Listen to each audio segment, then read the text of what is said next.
Update. My fiancé is considering breaking off our engagement. Am I the a-hole here?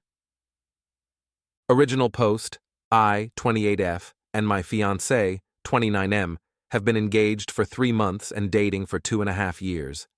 Everything was going great and we were very happy, but recently we started having some issues.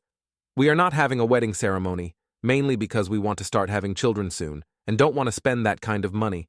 Both of our families live abroad, so it would be very expensive to fly everyone out and reserve it for our down payment on our house.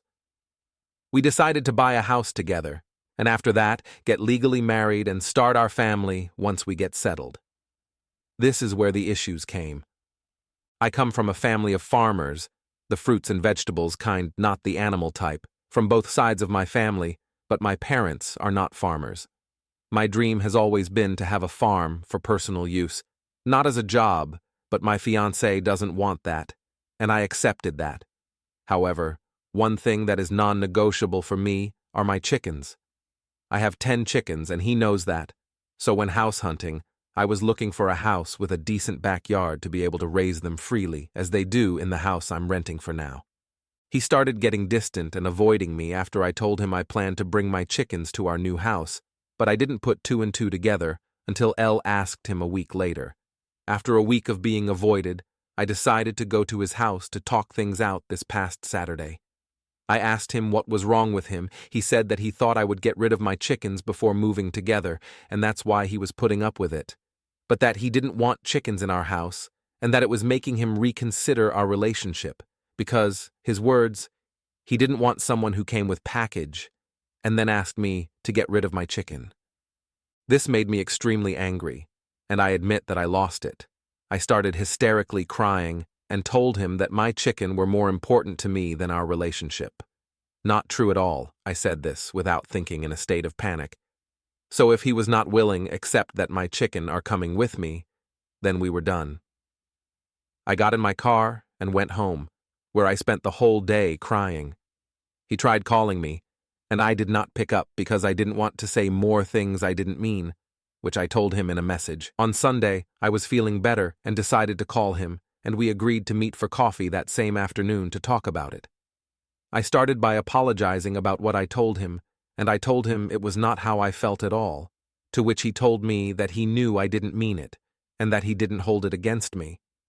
I decided to be honest with him, and told him about the farm thing, how it was my life dream, and that it affected me not being able to have this when we could well afford it.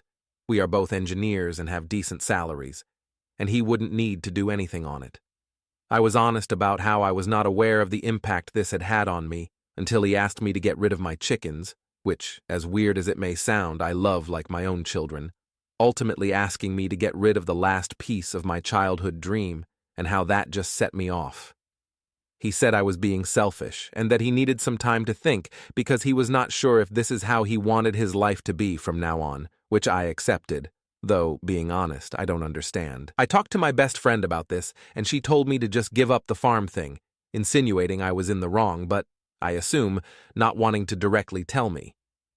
Me and my fiancé have not talked after that, and I'm giving him the space to think about our situation. Am I really in the wrong here?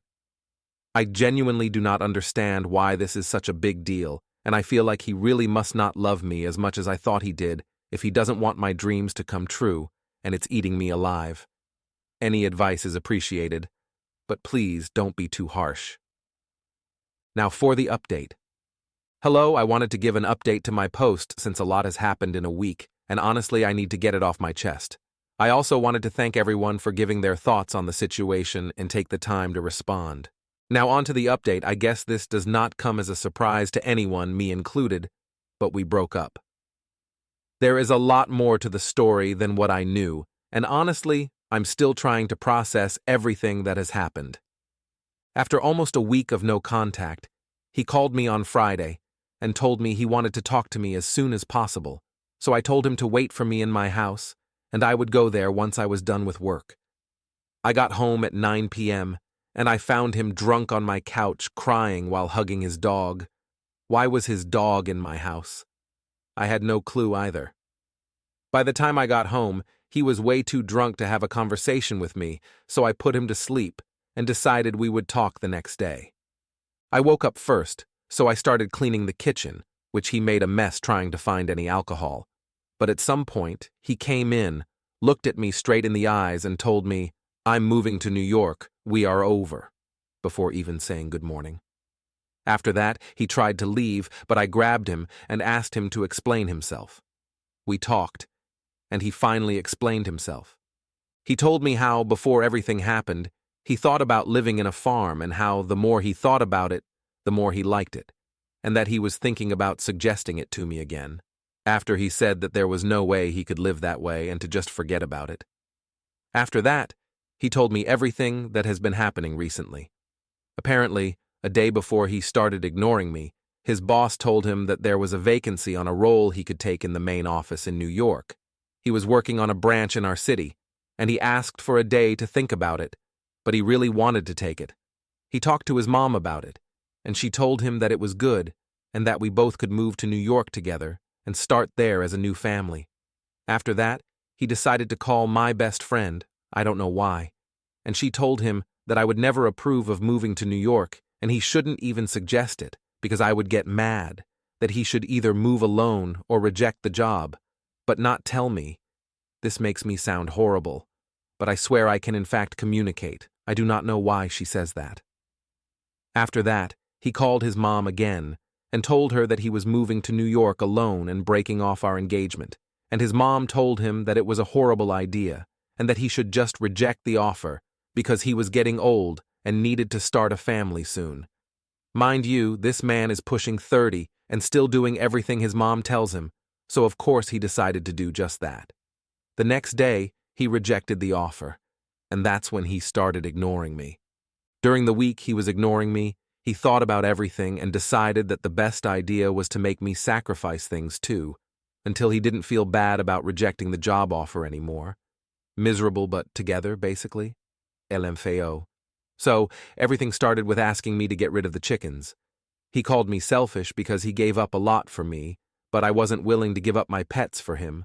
Mind you, I did not know he had rejected the job offer. And he asked for time to think about our engagement, because he didn't feel better about anything after telling me to give up something. And he had to think about how far he should go to feel better about rejecting the job offer, or if he would feel better at all after I gave up almost everything for him. The audacity of this man, LMFAO. So basically, the chickens were never an issue. He was just trying to make me feel miserable because he was. On Friday, he came to the conclusion that he did not hold enough power over me to make me give up everything for him, finally. So he decided to just move to New York alone and break up with me. He contacted his boss to ask if the job offer was still valid, but after 2 weeks, it obviously wasn't, but there was a lower position available, worse than his current job. And since he had already made up his mind, he just took it. That's when he called me and told me he needed to talk to me as soon as possible. He went home, picked up his dog, too big to bring to an apartment, so he's just getting rid of it by giving it to me, said by him, and came to my house to drink everything I had in my home.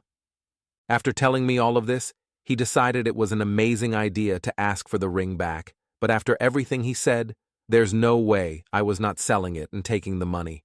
That's the situation we are in now. He left after that and obviously left the dog in my house. This weekend was hard. It's weird to go from engaged to single, but it's better to break it off now than when I've given up everything for him and we have children stuck in the middle of everything. I'm also trying to figure out whether my best friend is really my best friend or not. I did not go into detail, but this bitch dragged me through the mud to my ex. But that's another story. I also contacted my boss today and asked if there was any possibility of working from home full-time. I currently working from home 4 days a week and go to the office on Friday. And it might be possible in a few months. So I'm very excited to move further away from the city and getting my dream farm. Hopefully I find a farm man to build my dream farm and a big family with ha. But for now, I'm focusing on myself and my chickens, and I'm going to buy a coop like those in movies with seats for each one of them that look like a little house, because after all this, I feel like I deserve it. Anyways, I'm doing better than I expected, and I'm loving having his St. Bernard in my house. It makes it feel a lot fuller. And I love it. And I don't know if anyone wanted an update, but that's it. Hope you enjoy.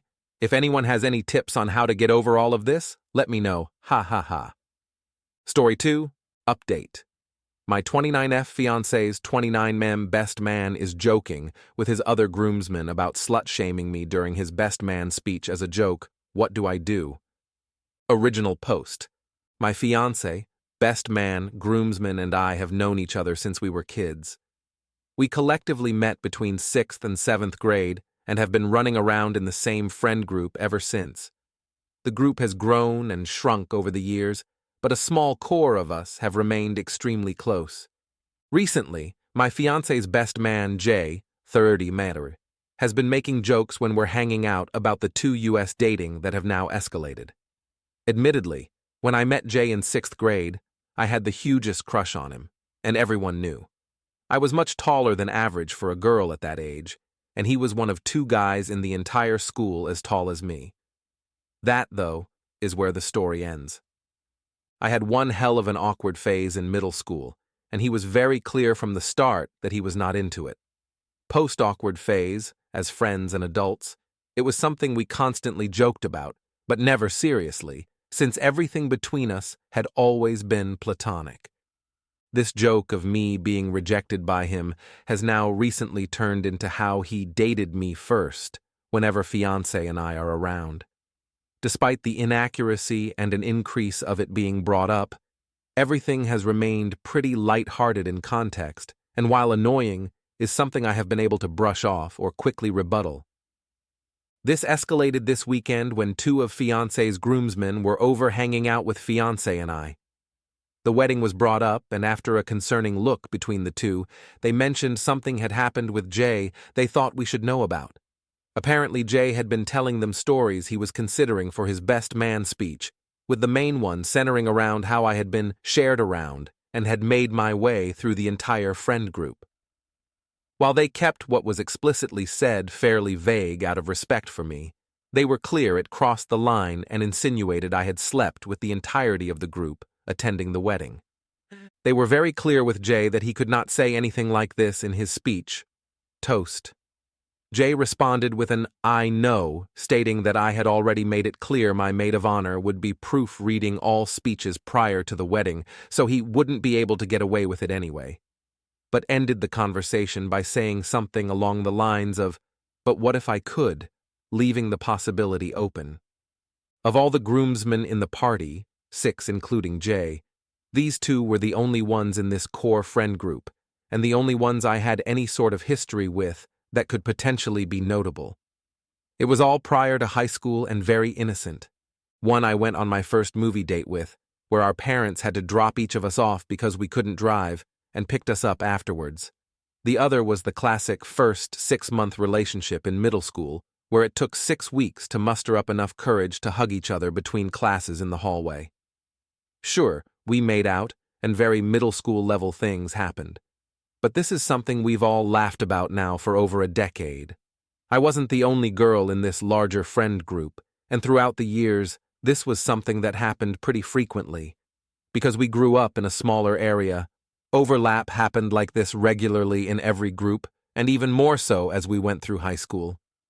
My fiancé is the only one I have seriously dated or had any sort of intimate relationship with of this friend group.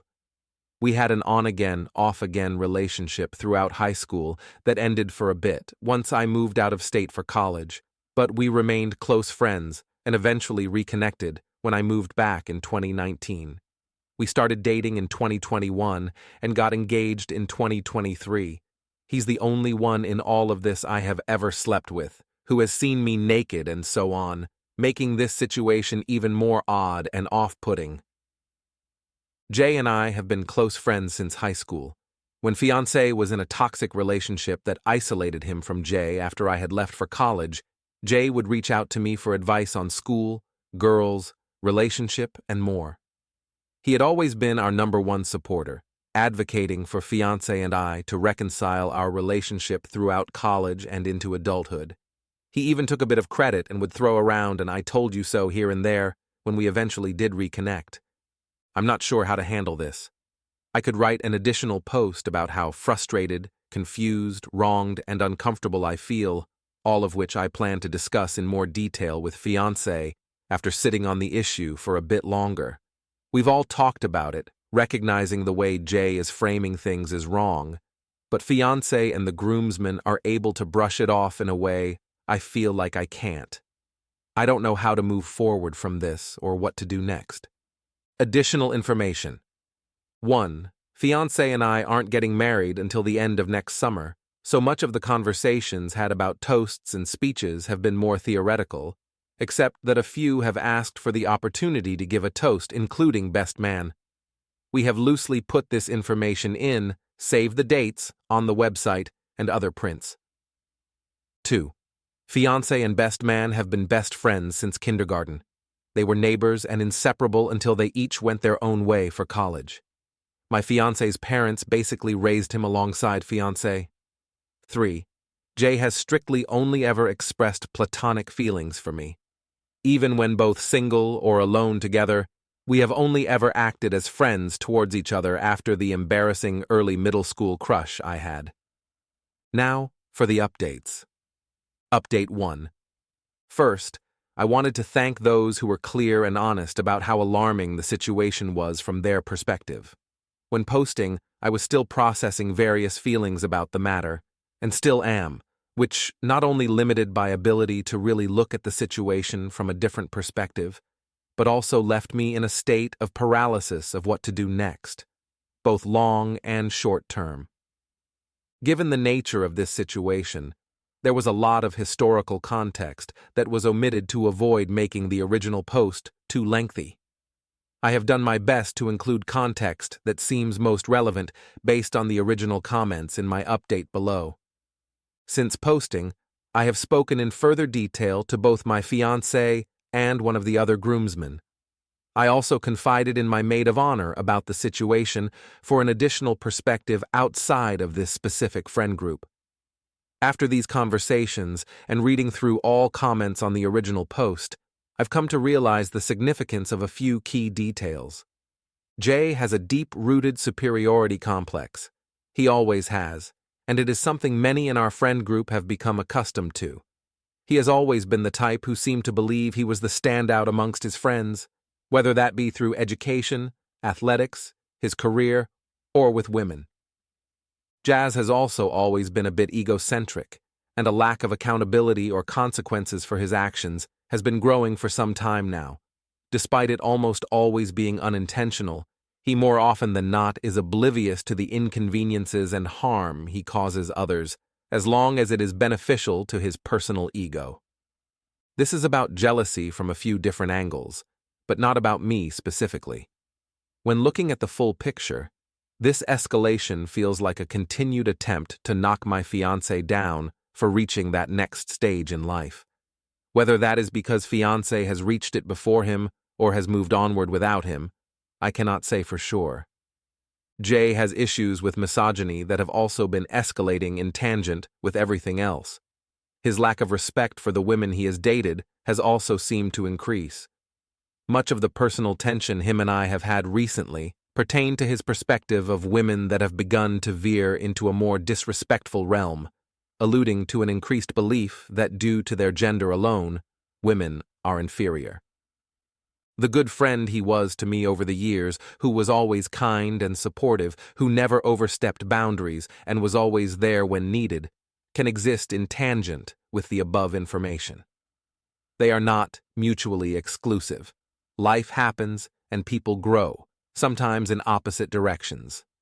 I spoke in depth with one of the groomsmen to have further transparency of the situation and what was explicitly said. He acknowledged that the conversation initially centered around the excitement they had for the wedding, and Jay clearly stating he wanted to give fiancé and I the best wedding and experience possible. The conversation evolved and Jay mentioned looking for icebreakers for his speech, toast, and began bouncing a variety of distasteful jokes that focused more so on the expense of my fiancé than anything else. Then the idea was proposed about explicitly stating that my being passed around the friend group was how they all remained relatively close since middle school and high school. Jay was immediately shut down by the other groomsmen, told to know his audience, and also recognize he was openly alluding to things that were untrue and that could have an extremely negative impact on me personally.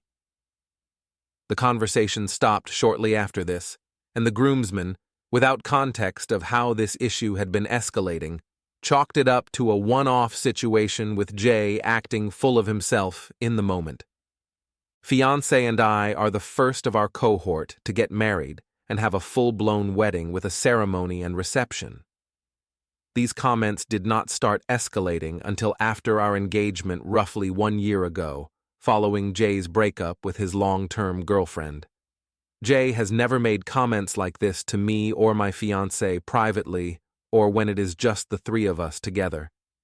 Any scenario where this has been an issue has been in an environment which involved others, and mostly others that are not a part of this cohort from middle school. So, what next? As mentioned in my original post, I spoke with fiancé in detail about the situation and how I was feeling. When all of this had been brought to our attention a few days prior, in an attempt to preserve myself in the moment, I brushed it off more so than I probably should have. I do not blame fiancé for not having any immediate or strong reaction in the moment, because I had avoided one myself.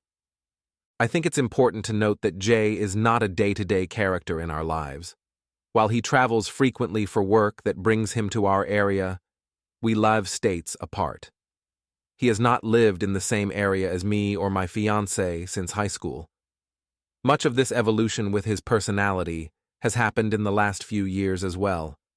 I recognize this is not an excuse for the lack of accountability on our part, but felt it added important context that this was not something that was observed and ignored daily, but one that has slowly been recognized over time, since we maybe see him 4 times a year at most.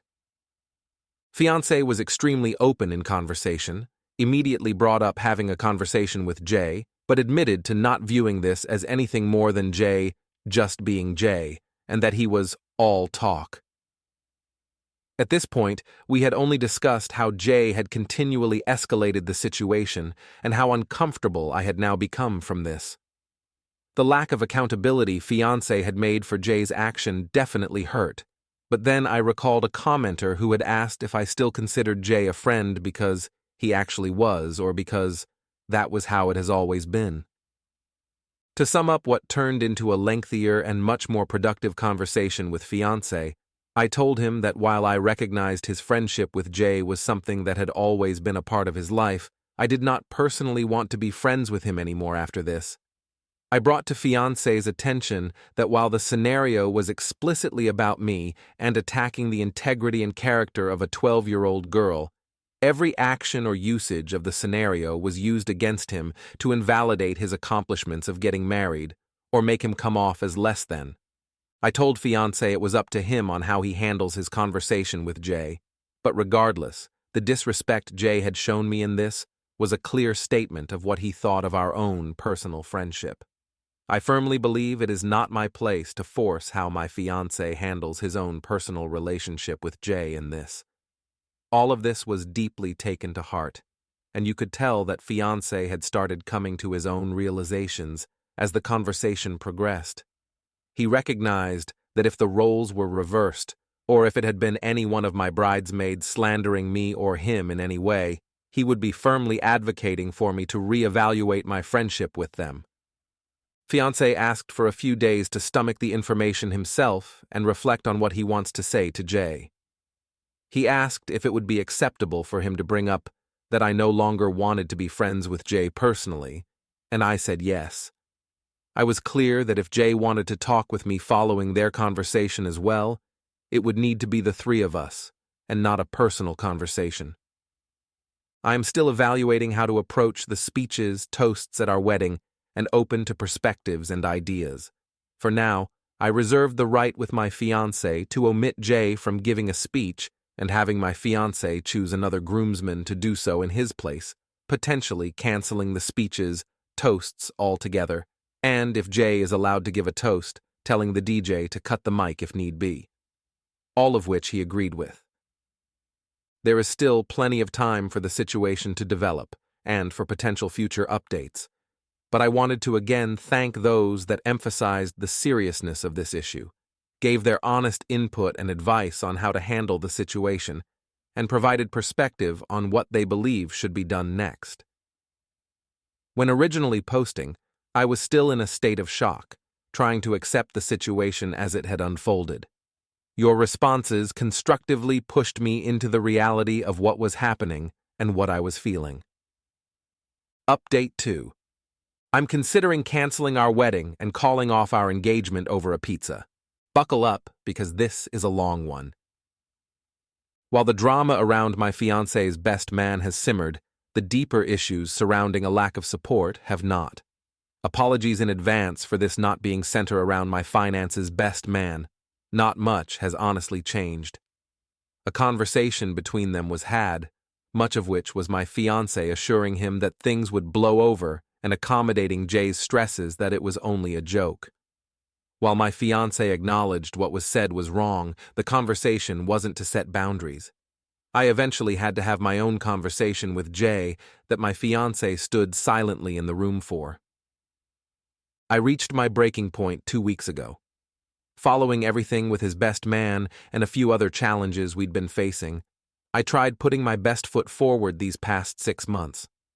I sought out therapy to address the lack of support and anxiety I was feeling, and have made intentional efforts to work on our relationship to ensure we were in a stronger place before committing to each other. In May, after some unexpected and startling health concerns requiring a need for an emergency room visit, my fiancé came clean to me about secretly canceling his health insurance in January without talking to or telling me. When I asked him why, he blamed the cost of the wedding being too expensive and wanting to save the $150 a month, taking no other accountability for his actions outside of an apology. I have a small amount of experience in accounting and have budgeted the wedding down to the last dollar. This has included the consideration of inflation and other potentials as well. In total, from the smallest decoration to the cost of a marriage certificate, everything comes down to around $22,000, all of which I have strategically budgeted for throughout our 2-year engagement. My parents have graciously given us $14,000 as well to help with the expenses, and I have personally taken on the price of my dress, wedding bands, and a slightly larger portion of the vendors. To put it simply, while it may not be as much as others, we have privilege. Not only was there no need for this cancellation, but I have yet to see any of that additional support for expenses. Regardless, in response, I took it upon myself to take more of the costs on and pursue a part-time job on top of my full-time position that earns roughly $70,000 a year. While it's not by a large margin, I do make the most between us individually and have a larger responsibility in my daily work life with longer hours and a significant level of expected travel as a result. The choice to take on a part-time role was not one of want, but of desire to ease the burden he was feeling. I started a role reviewing blogs, essays, resumes, and other forms of writing in July, and our relationship quickly unraveled. Because I commute, I typically arrive home 3 hours after my fiancé. After arriving, I would immediately have to hop on my laptop and review writings for the next 2 hours or so to stay on top of my quota. I tried my best to make a routine out of it, so we would have intentional time together once I finished each night. This was met with cold shouldering, frustration, and a lack of consideration for my level of exhaustion and strain for months. Anytime I asked him to choose a show to watch or decide on dinner while he usually does cook because I get home so much later, while I revised, I was met with scoffs and accusations that I no longer cared to tend to our relationship. I tried countless times to address his frustrations and was shut out or cornered in a circular argument about my priorities. 2 weeks ago, I was slated to travel for my full-time position to Atlanta during Hurricane Helene. In a matter of 12 hours, my afternoon flight for the next day was shifted to one leaving at 5:00 a.m. to give me ample time to shelter in place prior to the arrival of the storm. I rushed home to finish packing and prepare myself to drive over an hour to the airport and stay at a hotel nearby for additional flexibility in case of issues surrounding my early travel that next morning. After arriving home, I immediately hopped in the shower and asked my fiancé to order dinner so we could have one final meal together. During my shower, he offered to order a hot honey, jalapeno, and pineapple pizza from a new place we'd been wanting to try, which I normally would have been happy to try. However, I don't like jalapeno the way some people don't like cilantro, and am avidly against pineapple on pizza. Something that's come up multiple times during our relationship. And while I'm good with spice, the idea of taking that on with the travel stress and early start time I had the next day made me hesitant. I calmly asked if there was another option for tonight, and if we could try that specific pizza once I got home instead, expressing my concerns over my nerves, which received a frustrated scoff and sarcastic response of, "What then, just cheese?" I explained any other topping combination would work, and restated my issues. He walked out of the bathroom without response, and I finished my shower.